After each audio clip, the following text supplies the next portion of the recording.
Welcome to the Deeper Pulse and the Culture series. It's so hard to believe this is the last episode of 2022, and that we've already spent 10 episodes exploring what puts the cult in culture and laying the foundation for conversations that are going to carry us into the new year. Courageous conversations, like the one I'm about to share with you today.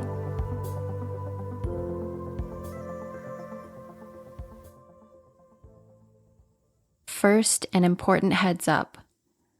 This episode contains descriptions of traumatic events, including reference to physical and sexual abuse, as well as candid discussions surrounding suicide and mental illness. My guest today is a friend and an inspiration. Trina Studebaker is a mother, a musician, a dancer, an avid plant lover, and a cult survivor. Her first experiences with coercive control were as a young girl, and she carried the emotional scars, the shame, the secrecy with her into adulthood. She eventually found music and fellowship in the Christian Fundamentalist cult that she and her family devoted their lives to for 14 years. This conversation is a candid confessional in which Trina bravely shares details about life in the cult, what drew her in, the regret she's still reckoning with, and how tending to her mental health in recent years has freed her to finally share her story with all of us. Trina is one of the bravest people I know. She has an unflinching relationship to hard truths. She sometimes calls herself a permissionary because she believes that when we share difficult truths, we destigmatize the challenges we all face, giving one another permission to share the whole of ourselves. And I couldn't agree more. There is so much pain and beauty contained in this heartfelt conversation, and I can't wait to share it with you. Please note, the stories and opinions shared in this episode are based on personal experience and are not intended to malign any individual, group, or organization.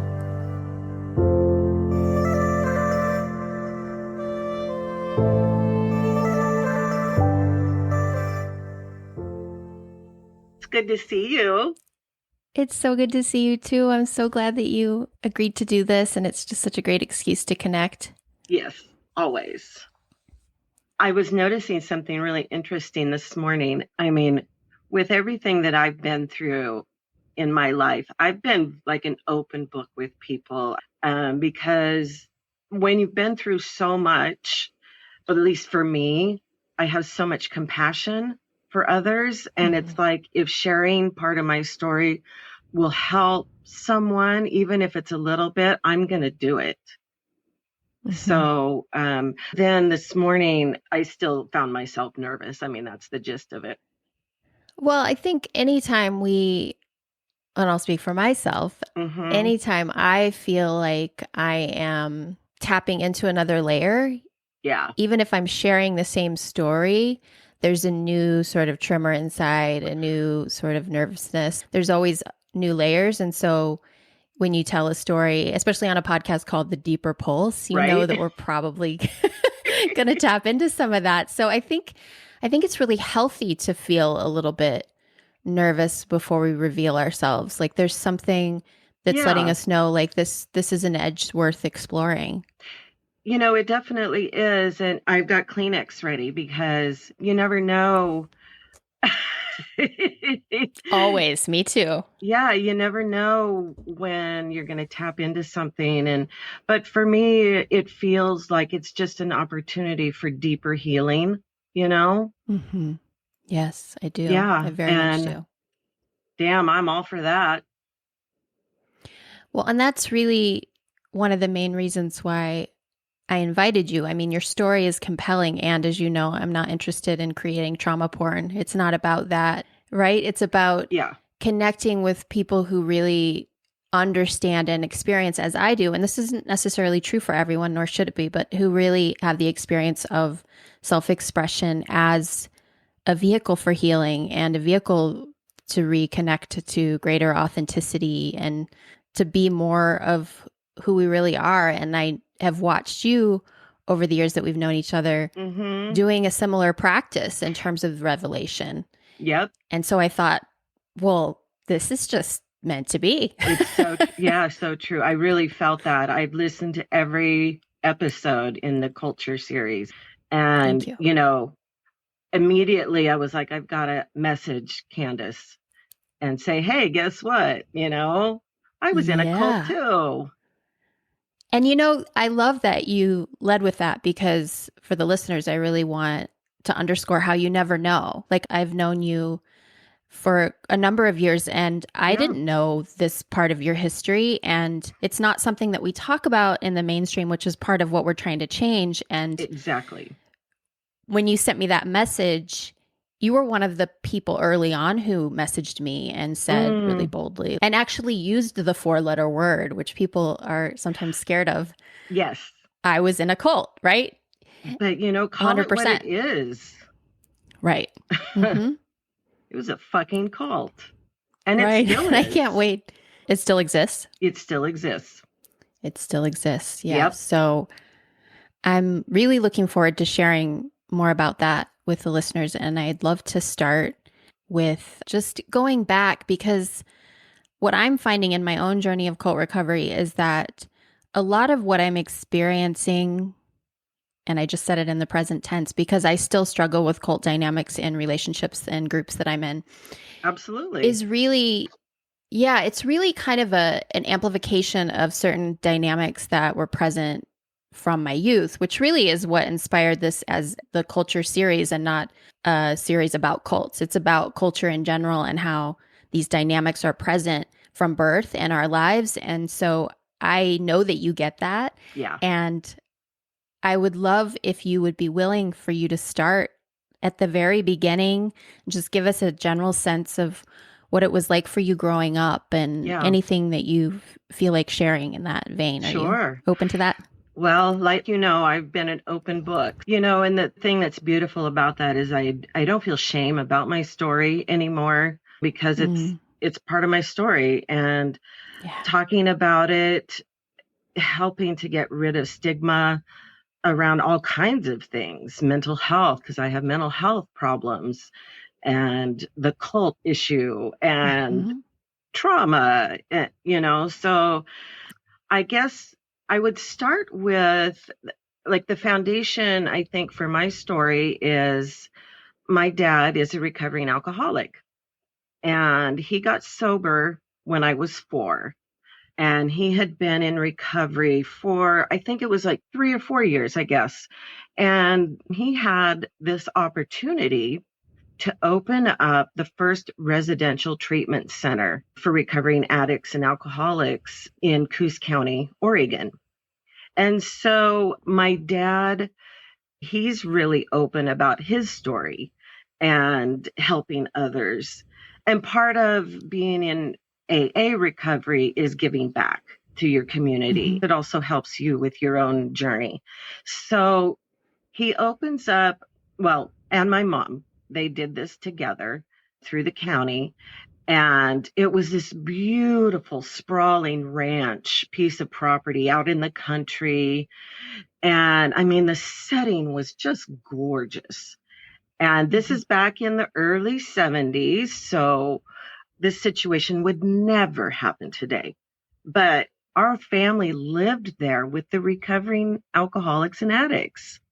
We lived there, and my dad was busy, like, being the manager, counselor, and just the general running of the place, the management. And then my mom was cooking and cleaning. And I was 8, my sister was 6, and we were 2 cute little girls.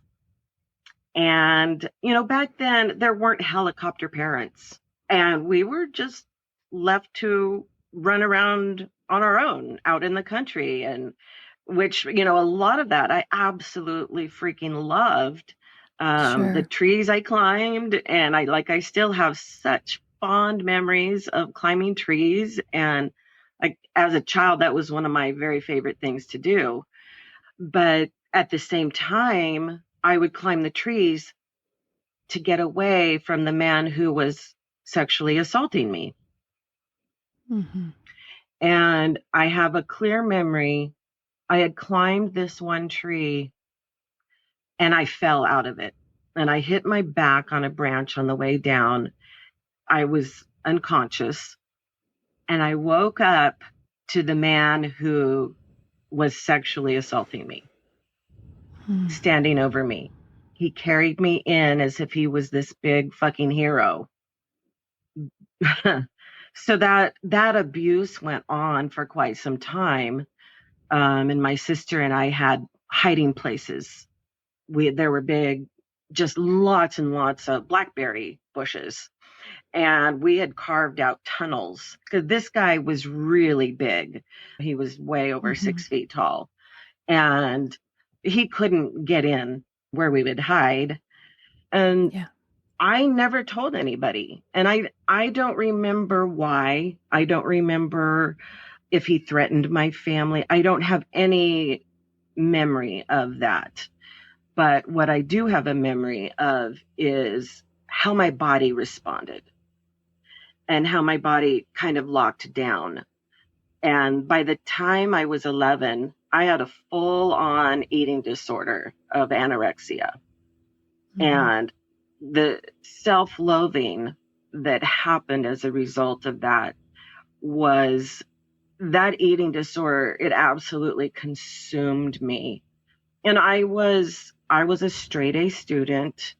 People considered me a goody two shoes and always following all the rules, never causing any trouble. But in my mind, the eating disorder was consuming me. And I would have periods of time where I was more stable than others. And again, back then, we didn't have help for that kind of thing. I would have nightmares of this man. And there was a period of time, I was about 11, and strangely enough, we lived on East 11th Street. Funny how you remember little things like that. Yeah. And there was this period of time where my dad would hold my hand while I cried myself to sleep every night because I was afraid to go to sleep because of the nightmares. And so my dad was trying to be as supportive as he could, you know. And again, they didn't know what was happening. I mean, they knew I was in trouble, but they didn't know what to do about it. So about that time, we lived kitty corner from an Assembly of God church. And that's when we got saved, as they call it in the Christian world, accepting Jesus as your savior. We bought in big time. So had you moved away from the ranch and were no longer Yes. creating this recovery community? Yes. You had left the ranch. Yeah, we had left. I don't remember if my dad needed a real job. Why? Yeah. But we moved a lot. When I was a kid, I don't even know where I went to school in second grade. My dad had an issue with keeping a job. And, part of his recovery was his own journey in the middle of trying to support a family. And my mom stayed at home. She ended up doing babysitting at our house. Then I had gone off to Bible school after I graduated from high school. I played piano and I was training to be a classical pianist. And I had gone to a private Christian school near Santa Cruz, California. And the eating disorder that, like my sophomore year, is when it got really, really bad, like the peak. And so I'm anorexic. I'm filled with self-loathing. I'm suicidal. And here's this man that shows up, so charming. Oh my God, was he charming and giving me gifts all the time. And, I fell hard. I got engaged to this man who ended up abusing me in every way you can think. So I was engaged to him when I went back my sophomore year. And after a period of time, the abuse didn't start right away, but it escalated. And I was with him for at least a year. And the sexual abuse and the other abuses that he did, they were taking a toll. And I really took a nosedive with the anorexia to the point where the therapist that I was seeing at the school gave me a choice. He gave me a choice of either going into the hospital or going home to Oregon. And at that point, I wasn't about to go into a hospital because I knew that they would make me eat. And that was the last thing I was going to do. And so I went home to Oregon, and I was emaciated. My skin was yellow from damaging my liver. And the doctors said I would never be able to have children because of the damage that was done. And, looking back, it was slow suicide. It's like I was separate from my body. Like there was me and then there was my body. And I hated my body so much. When I got engaged to this guy, I was going to their church, and it was like a little more crazy. So I went from the Assembly of God to this other church. It was extreme. The Bible was worshiped in and of itself. And then, strangely enough, my ex-husband was best friends with the man I was engaged to. So the man that you would end up being with after they were friends. Yeah. And they were both a part of this organization. Yes. Okay. And my ex-husband was going to be the best man in our wedding. Okay. Yeah. You can't make this shit up, right? So then I get involved with him, and his family found this new church up in Portland that was like the next best thing. And we had gotten married, and we ended up moving up to Portland. And by this time we had a 1-year-old. And, when you've come from a place of a lot of trauma, you're seeking anything that's going to help, right? And so there's a vulnerability that happens. And I felt like they were going to help me so much. There's a scripture that talks about being new creatures in Christ. And I was like, yes, that's what I want. I don't want that other person that I had loathed. And at that point, I still loathed. I was still, like at the beginning of my marriage, I was still anorexic and managing it. It was manageable. I wasn't jaundice anymore, but I was very thin. And and I ended up having 2 kids. So miracles, or I guess. Your resilient body through all that trauma was still able to create life. Right? Yeah. Wow. It's the human body is so resilient. So resilient. And, I want to add, I am fucking tired of being resilient. Yeah. And so we moved to Portland. And when you're in the Christian world, and this is extreme fundamentalist Christianity at this point that I'm talking about. And I play piano, and they latch onto you so fast when you have a talent like that. And so before long, I was using my gifts for God and playing the piano almost every Sunday. And then we became part of the worship team. And because this was I guess, contemporary, we got a full band for our worship time. My ex-husband played the trumpet, and we both sang, and just 100%. I gave 100%. I wanted to be pleasing to God, and that meant a lot of sacrifice. And so Sunday we had church in the morning, church in the evening. Then Wednesday night we had church. And then like a Tuesday or Thursday, we would have Bible study in our home. And Saturdays was for worship practice. So There was all not consuming time for anything else. And we really thought we were serving God and that God was pleased with us, But I still hated myself. And I still fought with that self-loathing. I mean, it didn't just go away.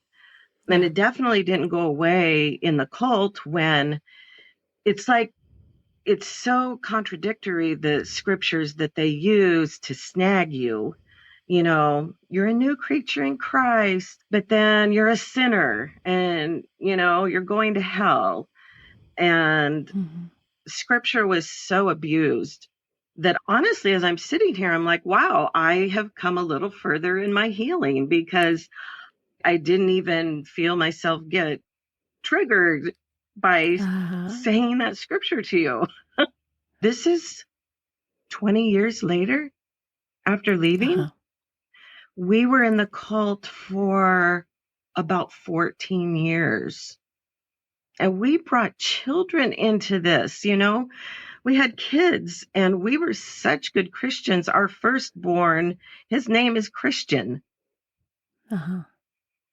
And, we thought that would make us pleasing to God because we were a testimony to the world. I want to take a minute just to pause and really highlight something that is really important that you're speaking to so eloquently, which is that split self that develops, and that often and not always that split self that develops in childhood is the one we carry into the cult. And this idea that there's aspects of us that are shame bound and we have to sequester off and keep hidden, even from ourselves. Like we don't even realize that the self that we're advocating for and the self that we're working so hard to step into and, to be a good Christian or a good wellness practitioner or whatever the thing is, that it's really this false sense of self that has developed as a result of that split. And that these environments, and I want to talk more in a minute about what made it culty. For people who maybe think, well, I know of a Christian community, I want you to tell us in a minute a little bit more about what specifically made it culty and extreme. Yeah. And I think one of the things worth really underscoring is that one of the things that makes an experience culty is that we go into an environment where the false self is encouraged and celebrated. And this idealistic notion of who we could be is put ahead of who we really are, the authentic impulses that we have, our instincts, and that divide that already exists in us is amplified and encouraged. God, so true. That's so and resonates. That's what I hear you saying. Yeah. It so resonates. Yeah.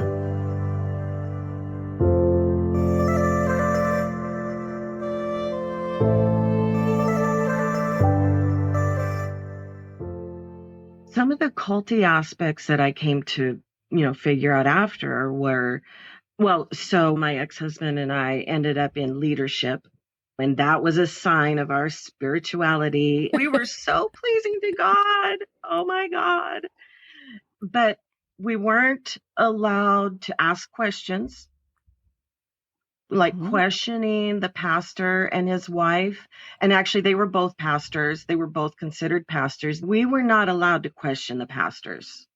And it wasn't like a written rule. It was just something implied. It's hard to describe how that happens. All I knew was it wasn't safe to do that. And of course, we were required to tithe. We were required to let them know how much money we made. And it didn't matter if we were going to go hungry, we had to give that 10%. And because being on the worship team wasn't enough, we had the free labor. We had to give financially too. Our speech, what we said, was also monitored. I've shared these examples with you before, but I'll share them again because when I say these to people, they laugh because they're like, are you kidding me? And it's like, no, I'm really not. We weren't allowed to say anything like, oh, we're so lucky that this and this happened. our pastor said that the word lucky was related to the word Lucifer. Therefore, we could not say it because that would be giving glory to the devil. And the devil was definitely the enemy, and the devil was behind every rock.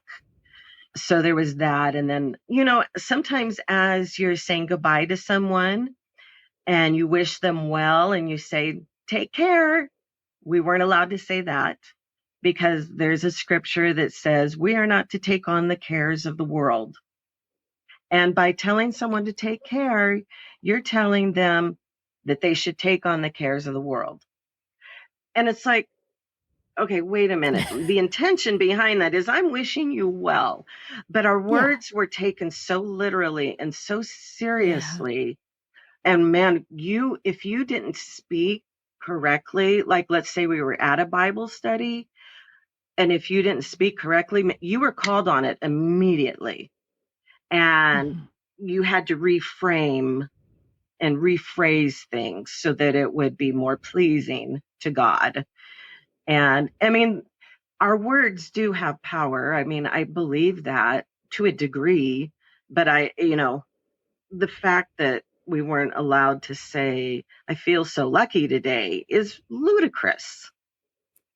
What's so interesting to me about it is how much overlap there is in terms of, so often we think of like fundamentalism and sort of these binary terms in our culture. There's like the right and there's the left. And it's like the far right's extremist monitoring of language and the far left's extremist monitoring of language are identical. It's just different language and different rationales and a different sacred pseudoscience that's attached to it. And as you're saying all these things, I just couldn't help but think of all the New Age circles I ran in and law of attraction and being literally in a workshop where I've told the story on the podcast, so I won't tell it again, but where I was actually prompted to reframe and reword myself, which I had done for years and I refused to do at that particular retreat for the first time ever. And what a radical act it was. I still will never forget how silent the room got because I laid claim to the fact that I wanted to express that I was feeling self-doubt. And I was told to reframe it as something positive, right? What do you want? Talk about what you want, what you don't want. And it's so, I love that you said literalizing, because I think that's another thing I want, again, I'm sort of highlighting things in terms of like, what's culty? Like, where does that show up? And I think when it comes to language, aside from the control over it and telling people how to talk, which is weird enough, this piece around that what I say, that it has some sort of like force field around it and that it's going to change reality as we know it. I mean, it's so presumptuous, but it's also kind of a really like emotionally immature perspective around what our emotions are meant to do and what the power that our words do have. Because I'm with you. Like, I'm all about being mindful and conscious with the words that I use. Yeah. But I've done it to a fault. Yep. And that fault is always connected to some magical thinking that I've been taught exists. Absolutely. And it sounds like it was operating there. Like, especially you're even talking about like the root of the word lucky is the same as the root of the word Lucifer. So therefore, I mean, talk about literal. Yeah. Right? Yeah. Yeah. I mean, our speech was so controlled. Another piece of that was it was a foundation of a belief system where we weren't allowed, like, let's say we were sick. We could not say that we were sick because that would give glory to the devil because the devil brought on the sickness. Oh, wow. And so we had to, in those instances, we could only speak scriptures that talked about how Jesus healed us.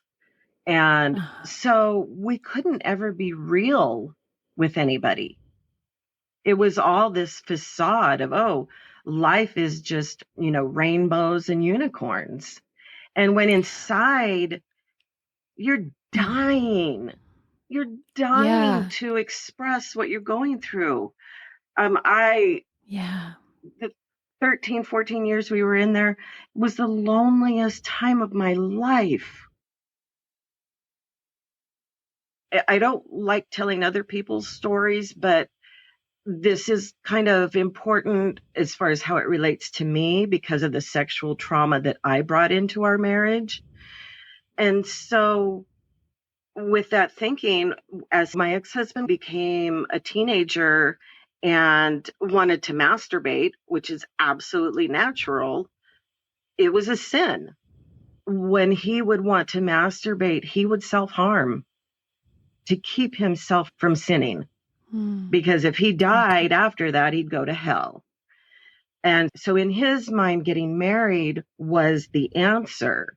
Because of his trauma in this belief system, he carried such an unhealthy view of sex into our marriage. It became an obsession for him. And so when we got married, he felt like, oh, that was his out. He wouldn't have to live in sin because in our belief system at that point, my body belonged to him. And I was not allowed to say no. And so you bring in my background, my history, with his history because of the cultish thinking around sex. Oh my God. Literally the first week we were married was when I realized, oh my God, I wasn't self-aware back then. I didn't really understand what was happening, but I knew he had an unhealthy obsession around sex. And I remember thinking, oh, I can probably do this for 20, 25 years. I made it to 28. And, because divorce is a sin too, right? And heaven forbid we do anything that's not pleasing to God according to this belief system. So sex became a huge, huge divide in our marriage. Again, I wasn't allowed to say no. And when we had our son, our firstborn, my ex-husband resented him because it took away time and energy that I would normally have for him and for sex. Because sex was the most important thing in his world. And so our oldest, Christian, he has all these behavior issues. So guess what? We were taught that you needed to beat the living shit out of your kid because the Bible has scriptures, spare the rod, spoil the child, and however that scripture goes. And so my ex-husband was brought up in that. He also had the living shit beat out of him. And I have so much compassion for him. He didn't have a choice.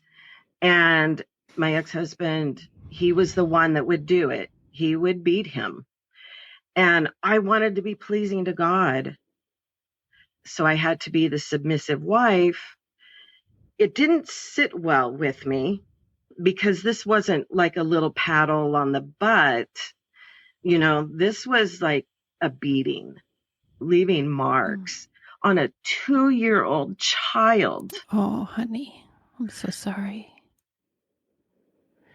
That's the hardest part of all of this for me. Yeah. And there was a point in time when my parents were going to take our kids away from us. And I learned this later because they saw what was happening. And I also, at that time, I wanted to leave my husband. I wanted to leave him because I knew it wasn't right, but then there was that battle going on inside of me about wanting to be pleasing to God. And I didn't have any options on where to go. I couldn't have a job. There wasn't a daycare around that would take a child with such behavior problems. He was extremely violent. I mean, no kidding, right? Understandably, yes. Yeah, of course. And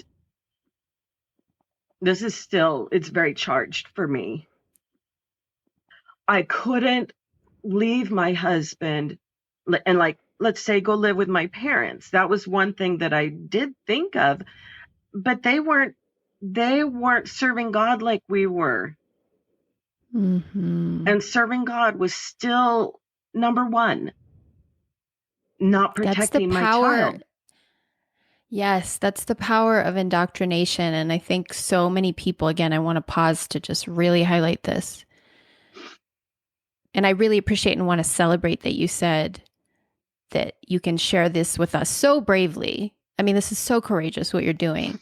And that you have done your work and understand that you don't need to carry shame around this. I mean, a healthy amount of shame in order to self-reflect, but not the toxic shame that Right. keeps us silent and keeps us from sharing these things, because it's such a tragic example of when indoctrination comes in young. I mean, how old? You were 19 when you got married, right? I was 21 when we got into the cult. Okay. And what we know now is that the brain isn't even fully developed until we're 25, 26. Yeah. So you're still forming yourself as a person. You have this trauma and you were involved in a cult of one at Yeah. 8 years old. Yeah. So you already, in my opinion, are susceptible to this. Right. And then you come in and you feel so flawed because of what someone did to you that separated you from yourself. You're told, finally, there is a path to grace, to righteousness, what you know intuitively is possible, which is peace and joy and love, like that. And you're told, here's the map. And then you're following the map. And then this shit starts going sideways. And the only map you have is the map you've been given. Right. Yeah. And so turning to people who don't have the map, when you believe that this is the best way, and might I add, I'm sure you're experiencing some benefit from being a part of the community, whether it's having a community, whether it's just certain moments of grace. I mean, do you want to talk a little bit about what kept you there in terms of the parts that were actually maybe not fulfilling you, but giving you something that you were looking for? Like, where were you being met? Definitely. Well, honestly, being part of the worship team was the highlight. Being able to use my gift. I don't play much anymore. I don't have a piano, but at one time I was a gifted pianist, and I loved being able to express myself on the piano. And the best part of the occult was the music. And so I would really look forward to our worship practice. And I had been trained classically. So I hadn't been trained to play by ear, to play by chords. And I developed that skill through the worship team. And people, they believed in me. They believed in my gift. And that was, honestly, that was so fulfilling. I still miss playing with a band. I still miss it. Even though, it's kind of crazy, even though, geez, I was in a cult, but the music was the best part of it. There's always something beautiful there. Always. Yeah. There's always something beautiful there that gets us in the door and that keeps us there. And it's never, in my experience at least, I haven't seen an example where it's just one thing or the other. It's always both and. Yeah. This deep feeling of being met and seen. And so isn't it ironic that we can be in a space and feel both seen and invisible at the same time? Right? Like, it doesn't make sense, but it is fact. That is so true. You're so good at explaining these things. Like, I just know my experience, right? But you have such a great way of really explaining it where other people could understand it. It's like your fingers on the piano keys. Yeah. Like, for me, I find words to be incredibly limiting and frustrating at times. And also, they're the keys for me. And it's part of why self-expression is so important to me, is that the ability to have a human experience and then be able to articulate it is like playing a song for me. It's like music, like a tone that I recognize. I'm like, oh, that's the tone. And the only reason I'm able to find words around this specifically is that I've been in it. I know what you're talking about. I know that feeling of just feeling more seen than you've ever been and more invisible than you've ever been. Yep. At the same time. At the same time. I mean, the skills that I gained with the piano during that time were phenomenal. I mean, truly phenomenal. And I took that, or I've taken that into the rest of my life, right? I don't play classically anymore. When I do play, I sit down and I just make shit up. And it's beautiful. That's so beautiful. And I can really express myself that way. So that was like the best part.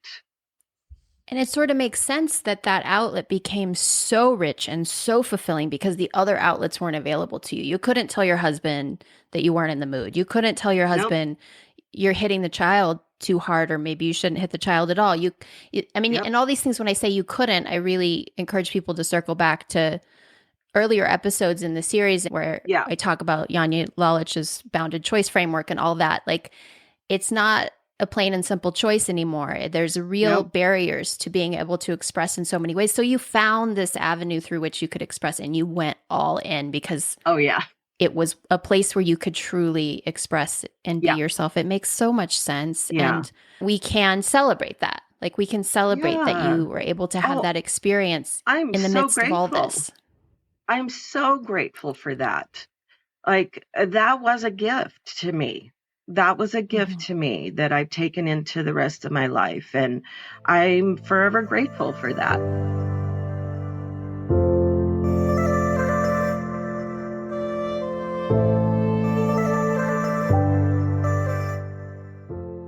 The hardest part, I say I don't carry any shame around my story, but I will say the one part that challenges me around that still, and I'm still working on this, and I've gained a lot of ground on it, is how I allowed my children to be abused because of this belief system.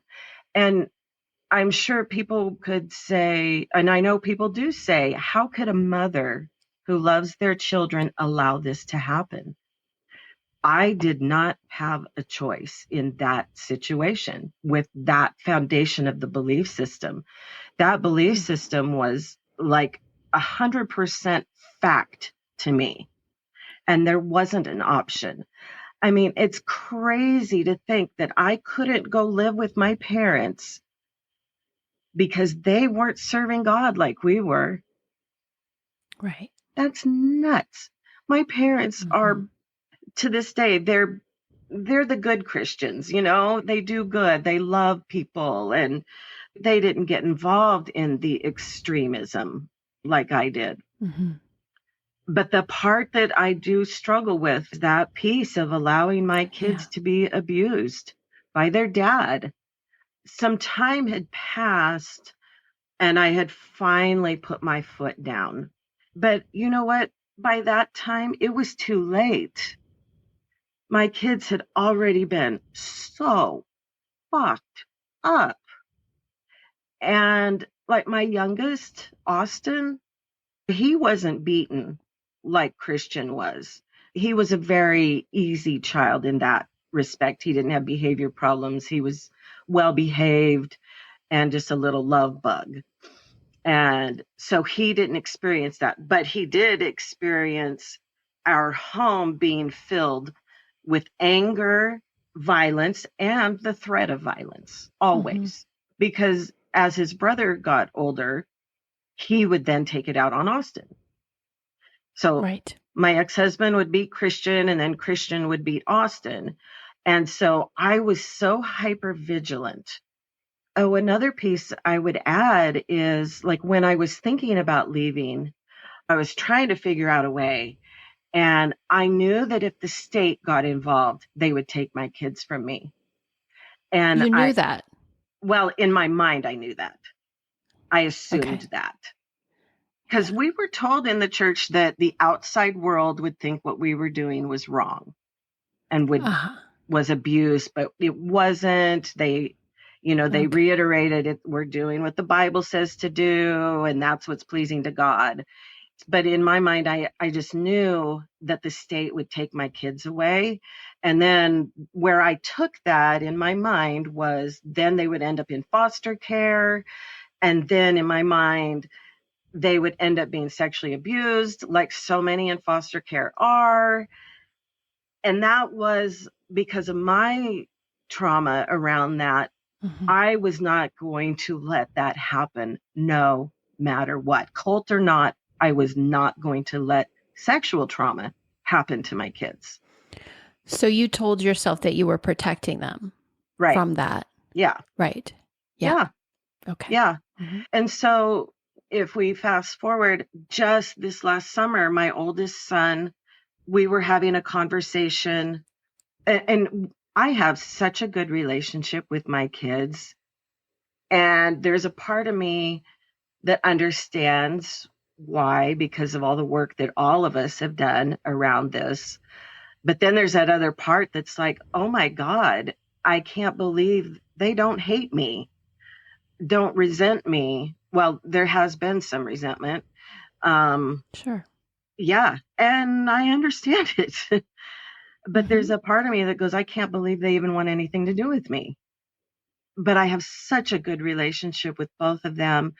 And this summer, Christian and I were talking, and he wanted to talk about some things around the childhood, and because he wanted to understand something. He said, Mom, there's this one situation where Dad had taken me. He had picked me up to beat me, and he had picked him up by the throat to carry him back into the bedroom where he would do the beatings.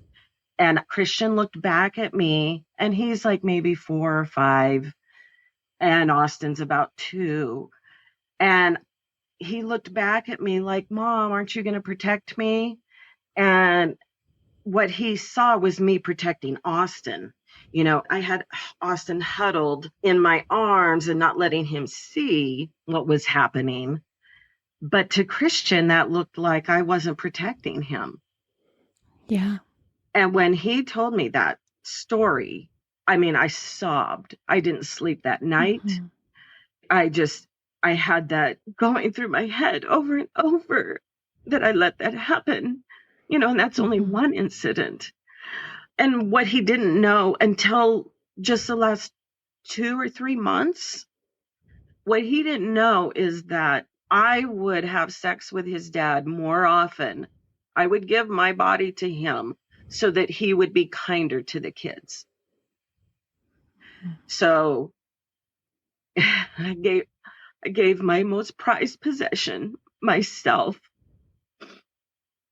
in a way that I didn't want to do, which was sex, so he'd be in a better mood and wouldn't be so hard on the kids. Yeah. Yeah. That's really hard. Yeah. Christian did appreciate knowing that. He's like, wow, I guess you never really know what somebody's doing on your behalf when they're not looking.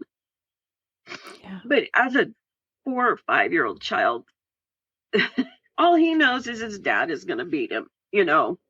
Yeah. Yeah. That's the hardest part about all of this. I bet. Because now my kids are Go ahead. on their own journey of healing this trauma. Yeah. Yeah.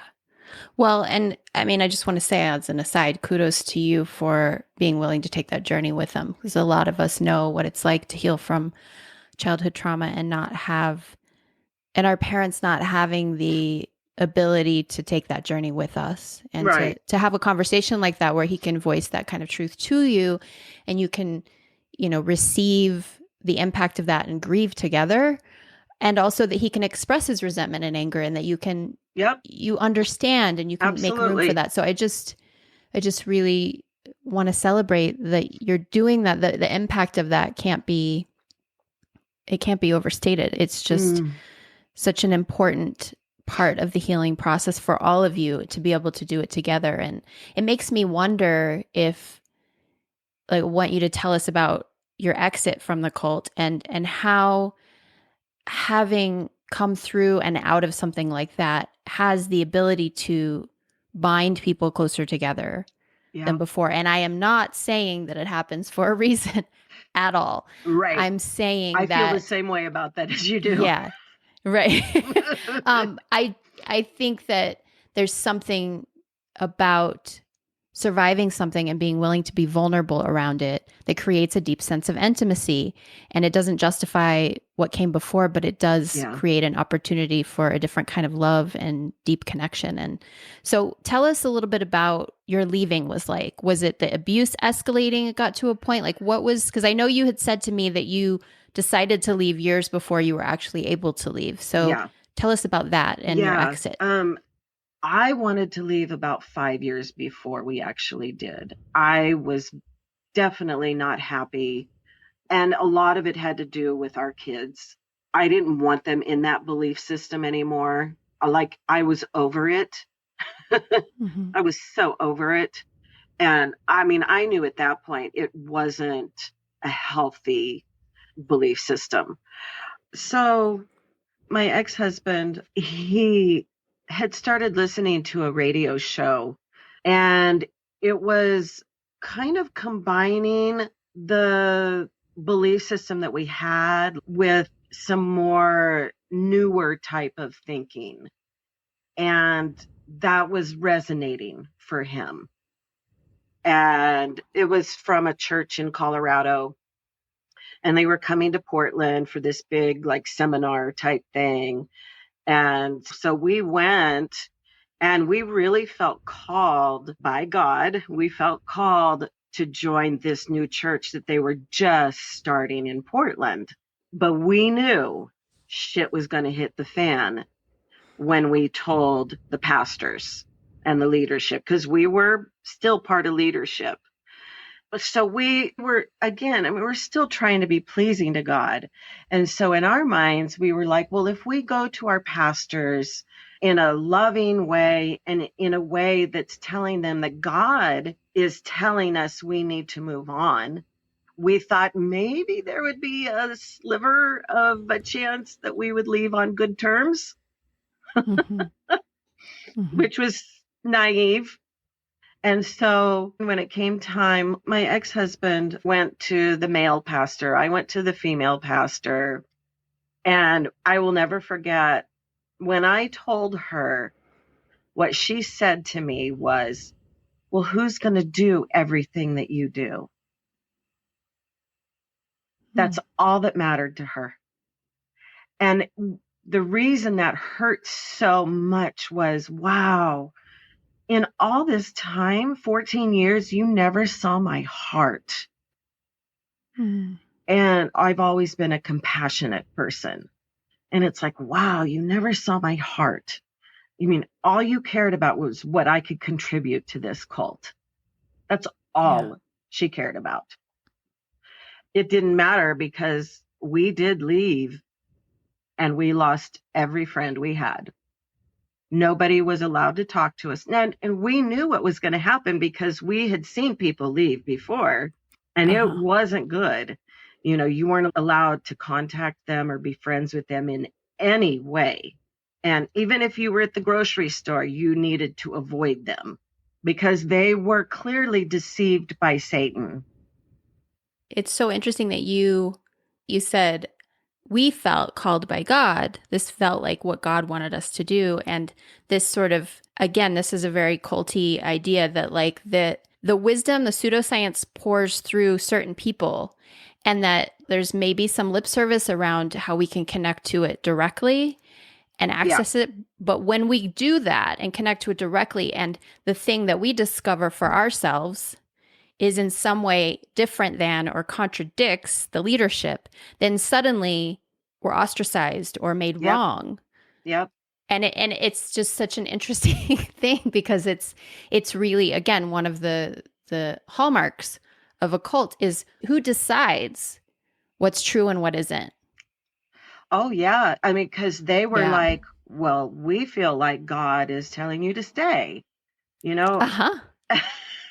Right, exactly. Really, they just didn't want to lose two people that were all in and giving their lives 4 or 5 days a week to this and who would do everything we did. So, and we had family. We had family that were still there. My sister-in-law and her husband and their 4 girls, they were still there. And they barely talked to us, mostly to try to convince us to come back. And my ex-husband, his parents went there also. And so we didn't go to family gatherings after that for quite some time. And then, interestingly enough, after we left, there was a mass exodus that began to happen. Because it was almost like, well, if they can leave, maybe we can leave too. And I was so fucking happy that other people were leaving.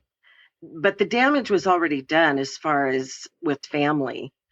In their eyes, we were worshiping Satan now. Can you, I mean... Yeah, binary, very binary. I had given my husband at that time an ultimatum about the violence that was in our home. And I told him he had to get therapy or I was leaving.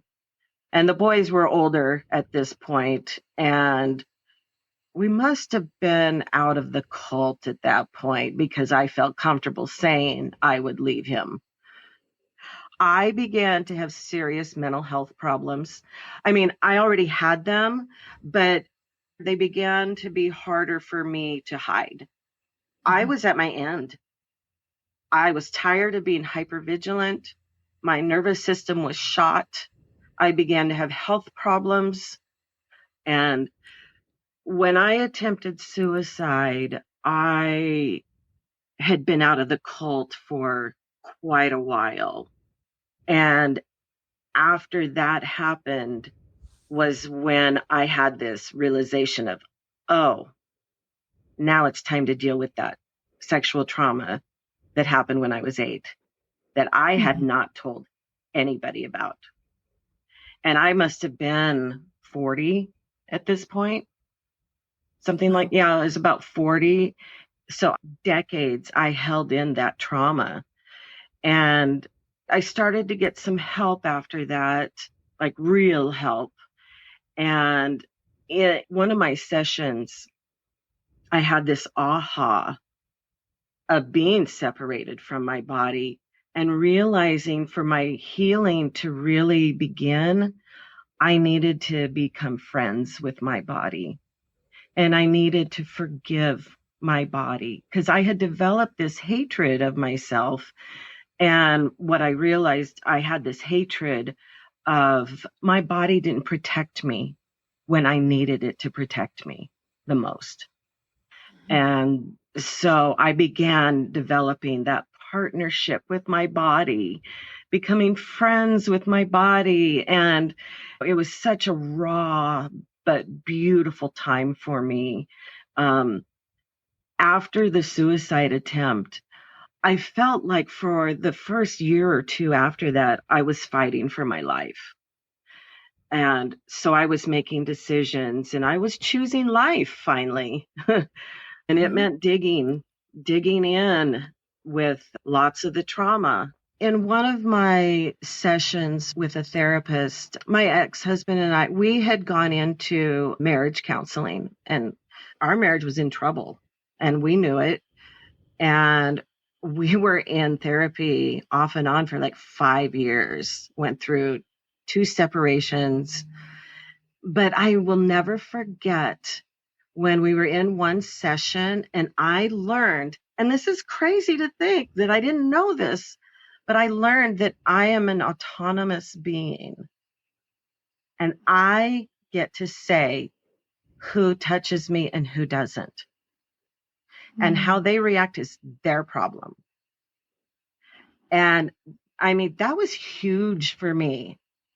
That I could actually say no to my husband, like with sex. All of a sudden, I had permission to say no. And it was a revelation. Being autonomous has been life-saving. And then it allows other people to be autonomous in my Yes. life. Yes. And so, like, I feel so strongly about honoring someone's yes and someone's no because of my experience.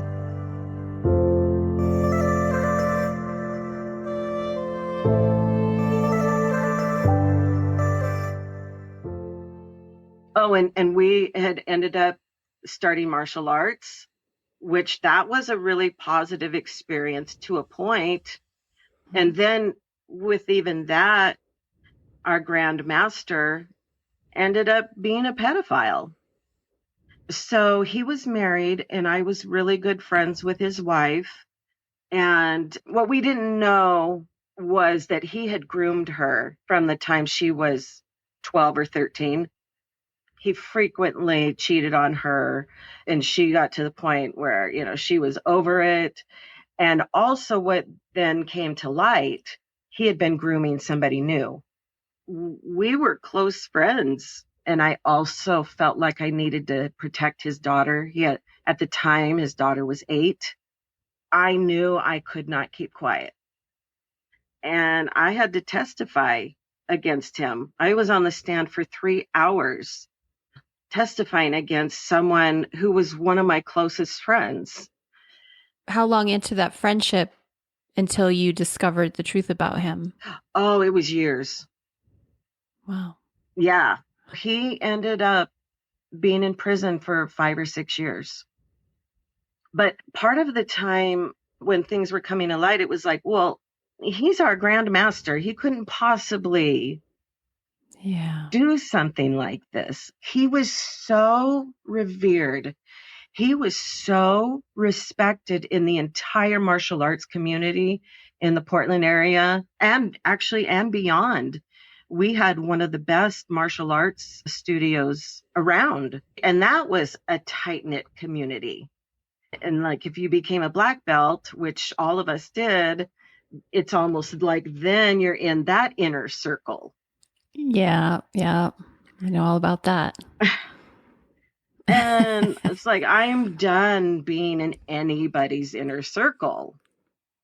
Was that the turning point for you in terms of that? Yeah, for sure. Because then, being part of the dance community now, currently, when I first joined the ecstatic dance community, it's part of my self-care. It feeds my soul in a way that nothing has fed it in so long. And so I just love it so much. And the people have really embraced me. It's honestly, I would say it's the first group of people that have really embraced me for who I am in all my weirdness and all my scars and everything that I bring with it. But I remember at the beginning, somebody had said to me, "Oh, you've become friends with one of the DJs. You've really arrived now." And I'm like, fuck that. Because at this point, I do not put anybody on a pedestal. Nobody gets to be there. There is no pedestal. Yeah. I've learned that lesson. The hard way, as most of us do. Yeah. The hard and brutal way. Yeah. So brutal. And being able to really recognize, I should say for the listeners, how we know each other, how Trina and I know each other is through the ecstatic dance community in Portland. And it was a community that I was never really super involved in, but my partner, Chris, my partner of 10 years, was a DJ in the community for many, many years. And so I would go here and there to gatherings and whatnot. And, I think the other thing that I would say, and I don't know if this resonates with you, I'll let you tell me if it lands, but like for me, going into any large community, the ecstatic dance community in Portland, any community, even just last night, I went to a movement class at a community rec center here. Like when I walk into a room in a community, I have still like this sort of lingering, I want to call it hypervigilance. Maybe it's not hyper, but it's like, but it's vigilance. Oh, it's vigilance. And I'm sort of reading the dynamic, and there's a self-protection that I have that at a certain point kind of worked against me. I wasn't getting close to any communities and I wasn't experiencing belonging. And I was always on the margins because I was so afraid of these dynamics. And now that I understand them, it's part of the beauty of having conversations like this and doing the series is saying like, when it's a feeling and you can't put your finger on why the feeling is there, it's really an uncomfortable thing to like wade into a community because you're like, is the feeling going to be there or not? But when you actually know what you're looking at and can understand, even in that community, the ecstatic dance community in Portland, like if I look over here, I could see some culty dynamic going on in a group of people. If I look over here, it's not present. Where am I going to engage and spend my energy and invest? And so it's really critical for me to see it's not always the cultiness is defined by the group at large. It's an interpersonal dynamic that can emerge within a group in a small way, or it does spread like a virus, though, I feel like, if it's not understood and seen. And then it can spread to the whole group, and it can both be there and not be there. And this is why some people can have a very different experience in a community than other people, right? Definitely. If it's not a full-blown cult. And I think you named so beautifully, the reason I mentioned all that is you named really beautifully one of the dynamics, which is there's a person who's holding space and is a facilitator. What is my relationship to that person? How do I see that person? Just because they have the social proof of being the DJ, the person at the helm, what does that mean to me? Is there a hierarchy that I'm operating under? Right. Unconsciously. And can I become conscious of it and be like, nope, not doing that? Right. Yeah. So good for you. I do still find myself vigilant, as you say, if I'm entering a new group. An example would be, I think there were maybe 7 or 8 of us in this Reiki circle, and there was a massage table, and everybody got to take turns, being on the table and having people bless them with good energy or whatever it was. And I remember specifically, I was having issues with my elbow. And I get on the table and they ask me, is there anything that you want us to focus on? And I was like, yeah, my elbow is killing me. Boom, right there. Somebody says, would you like to reframe that? I don't think your elbow is actually killing you. I got up. I was in a rage. I got up and I was like, fuck all of you. And I left. And a girlfriend of mine, she knew all of my history. And she was also in the martial arts with me. She knew the history of the cult and our words being so monitored. So she explained to the group. But I mean, to this day, in some of these circles, people are hyper vigilant about every word they say. So when we got out of the cult, Candice, I let the words fly. I swear like a sailor, and it makes me so happy because I can say whatever the fuck I want and nobody is monitoring me or telling me to reframe it. And if they do, they will get a word from me because I don't back down anymore. I'm not that little girl that, backs down to somebody correcting me. Right. Not anymore. Well, and that plays out, I love that. And that plays out 2 ways. It's like there's the part that flinches, right? The old young part that's like, oh, I'm not going to say anything. I don't want to rock the boat. That compliant good girl persona that, hello, patriarchy, we all have. And then there's also the persona that gets developed. I call it the spiritual persona, but it can be fill in the blank for spiritual. The persona that gets developed, that another sort of twist on the good girl archetype is this evolved archetype. Like, well, I don't get reactive. To have a strong emotion is evidence of my spiritual immaturity, which is 100% not true. Right. Just like the micromanaging of language, it's such an oversimplification of what's actually going on there. Yeah. Right. And so this spiritual persona is like, well, maybe I have the courage now to speak up, but I'm invested in the identity of the person who doesn't raise her voice. Right. Or the persona who is able to transmute reactivity into fill in the blank, right? I can Yep. put words around all this because I was the queen and still am. I catch myself all the time. Yep. That's why I love talking to people who are like, I don't give a fuck. Yep. Because I'm like, I want to be in that space and surrounded by folks who are both mindful and also irreverent, who are Definitely. both doing their inner work and also not emotionally constipated. So just to say, I'm right there with you. And I love that you have been able to not only step beyond the trauma that you experienced in your youth in terms of your expression and be brave enough to say no, Yeah. which is massive. You've also stepped beyond the spiritual persona that you created to protect that little girl who couldn't say no.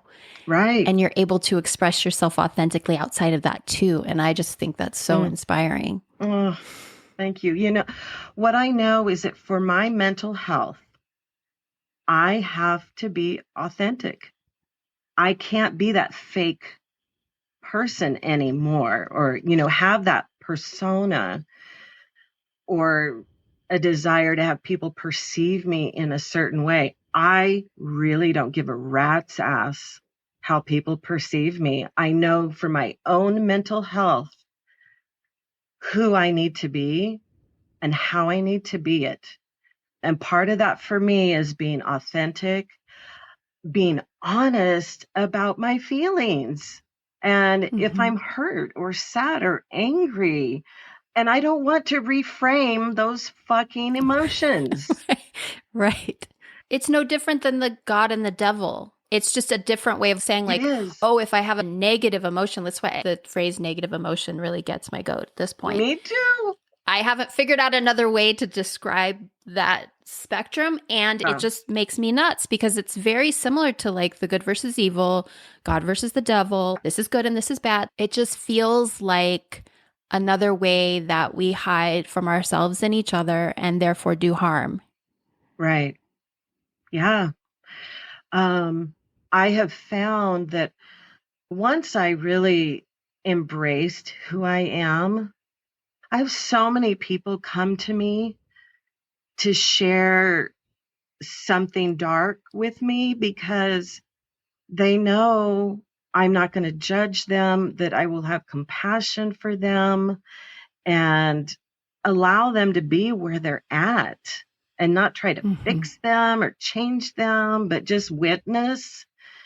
And I have found I have a wealth. Oh my God, I have a wealth of friends. And I think part of it is because I have gotten myself to a place where I can really be authentic. And that resonates for people. 100%. It does. They want to It be really authentic does. too. We want it more than anything, I think, really deep down. And it's just a really scary, there's so many layers to that, like to authenticity, right? And it's about continually uncovering those layers. And when we feel threatened by it, it's really something for us to pay attention to. So I really appreciate that it's really stepping out of the codependent paradigm of understanding that our expression isn't about making other people feel this way or that way. It's just about expression and that it's their responsibility to navigate those feelings. It's not to say that we're not cognizant of how our expression impacts others. That's happening too. Again, it's a both and, right? It's not either or. It's both and. Like that's happening too. And really, though, when we are expressing from a place of taking care of the feelings of the people around us, we're not doing them a service either. Right, right. Yeah. You really get that. There's a part of me that goes, wow, I didn't know that I had autonomy. I didn't know that till maybe 6 years ago. Yeah. Wow. Yeah. But that's been like a foundation in my healing. But there's so much, right? This healing journey. There always is. There's always more. There's not enough paper for me to make a list of the different healers or therapists and rituals and whatever that I have done to get to where I'm at. It's crazy. Yeah. Yeah.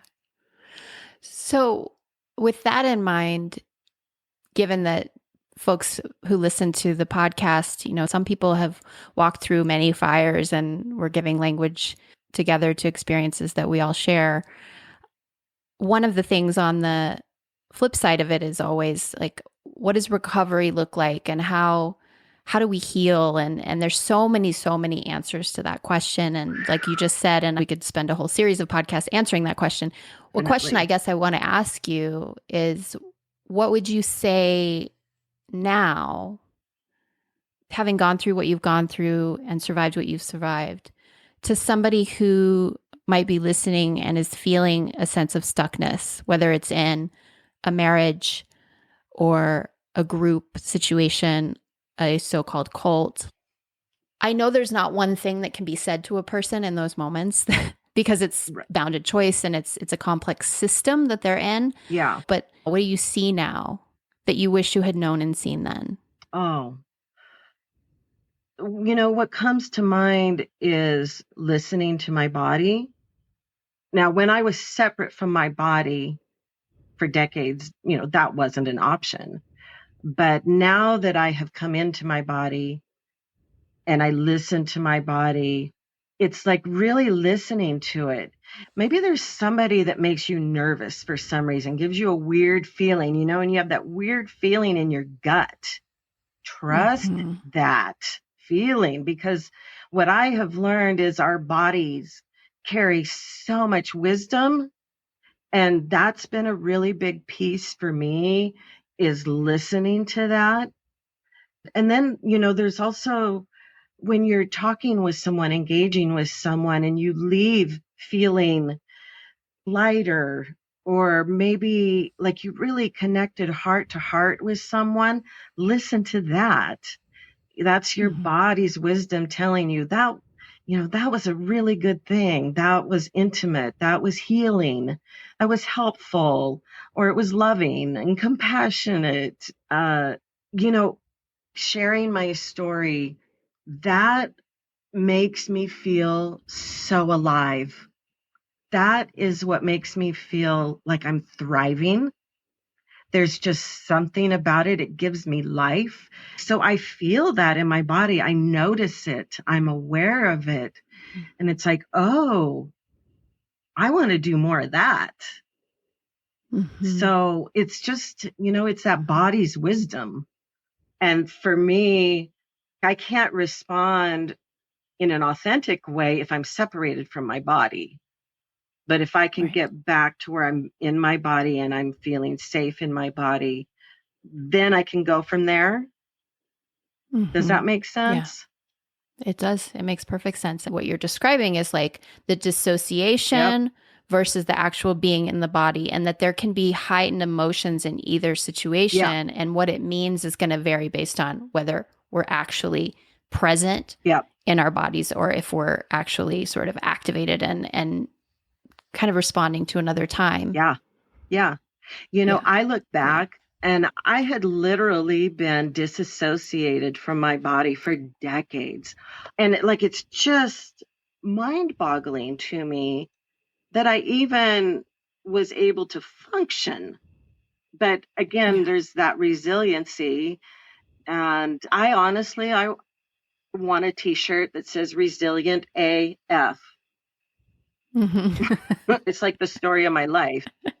And but then again, I'm tired of being resilient, Exactly. Well, that's that both and thing, right? It's like, it's important to be able to name and then to not cling to the experience. It's both, for sure. I think one reason why I am able to be present in my body is, it's no surprise that I have been living with chronic pain since 2007, because, our bodies carry trauma and hold it in a lot of times. And so I do have chronic pain, but that's been a gift in and of itself, because it's allowed me to really be present with myself and with my body and not try to escape it and become friends with it. The chronic pain, it actually has been a beautiful gift for me to get to know my body so well and to listen to it. Well, I'm so grateful that you agreed to do this. I love what you just said. It feels like a really sweet landing space because of that ability to listening to the body. And it is a reflection of that deeper self that was abandoned so long ago because it had to be for the sake of survival, and that you've retrieved it, and this relationship that you now have with your body and your being and your emotion and your story. Yeah. And it just really, it illustrates how much the process of separating from cult dynamics is both an internal and external process. Yeah. Like how it is the inner work and the external relating, and how they're both so important. And your story is just such a beautiful example of it, and your courage and willingness to share it so openly. It's just such a testament to how far you've come. It's amazing. Thank you. I do. Yeah. I really appreciate that acknowledgement. It means the world to me, to be seen, to be heard, to be witnessed. And, in the back of my mind, I'm like, there will be people that judge me after listening to this, and that's okay. I would judge me too. And I did for a long time. And I don't care anymore. I really want to help people, whatever that means. Yes. And it's hard to put some of that truth out there. Yeah. It's hard. Yeah. Mm-hmm. But it's worth it. It's hard and it's heavy work, and it's worth it. Exactly. It is worth it. Exactly. I know just by sharing my story with you today that my healing has gone deeper. Mm-hmm. Yeah. Mine too. To sit and bear witness to someone's whole story is a transformation in and of itself. Yeah. Thank you. You've given that to all of us. Yeah. Thank you. Thank you. And thank you for what you're doing. This series that you're doing is so important. And I just couldn't stay quiet. Yay. I don't want you to stay quiet. Not one bit. I'm not that little Miss Goody Two-Shoes anymore. Not at all. I don't recognize that other person. It was a different life. Yeah. Yeah. It was a different life. We can have many lives in this one. Yeah. For sure. I'm grateful to be doing these many lives alongside people like you. Makes the journey that much more authenticating. Yeah. Yeah. Thank you. I'm really grateful. And I hope this does touch somebody, I hope it helps in some way. I know it will.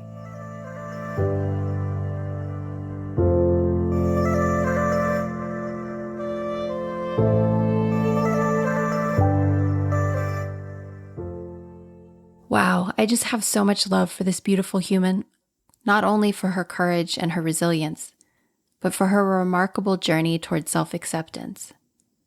Nothing about what Trina just did was easy, and that's what makes it so damn important. For those of us who struggle with our mental health from time to time, which, by the way, is most of us, I'm here to say, I see you.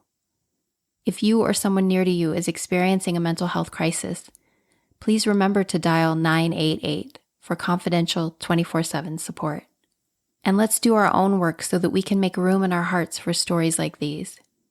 Cultic conditioning thrives in silence, so it is imperative that we normalize our challenges, darker truths, and shadow stories. May we be inspired by Trina and all who are brave enough to share their stories. May we become permissionaries for one another. If you'd like to hear more from Trina, consider subscribing to her YouTube channel, Growing Chronically Hopeful, where she shares about her ongoing journey of healing. Or you're welcome to reach out to her directly via email at writetotrina@gmail.com. Links are in the show notes. Okay, friends, next week is another BFD. I'll be sharing a recent conversation that I had with two humans that, at least in part, inspired the launch of this series. I'm not going to tell you the who and what of it yet because I want it to be a surprise, but for now, let's just say that the next episode is going to feature two guests who have been a huge inspiration to me, and I'm pretty damn thrilled that I got the opportunity to sit down and have a heart-to-heart with them. If you haven't yet, please rate, review, and subscribe to the podcast. And be sure to check things out over on Patreon, where your listener donations are making this work possible. And Patreon is where I drop all the extras. On Monday, I'm releasing another chapter of my ebook. Yes, that's finally happening. And if you join us over there, you'll get immediate access to all the many bonus episodes that are now available. Tracy Stamper and I have been deconstructing dogma post-org, and it's kind of sort of blowing our minds. The ideas just keep coming, and given that there's so much to share and so little time for me to edit, Patreon is a place where I can give it all away with ease. Videos, listen links, and other extras, it's all there for you at patreon.com/The Deeper Pulse. All right, that's it for 2022. I'll see you next week with a great launch to the new year. Be sure to tune in and keep on moving toward what moves you. Ciao.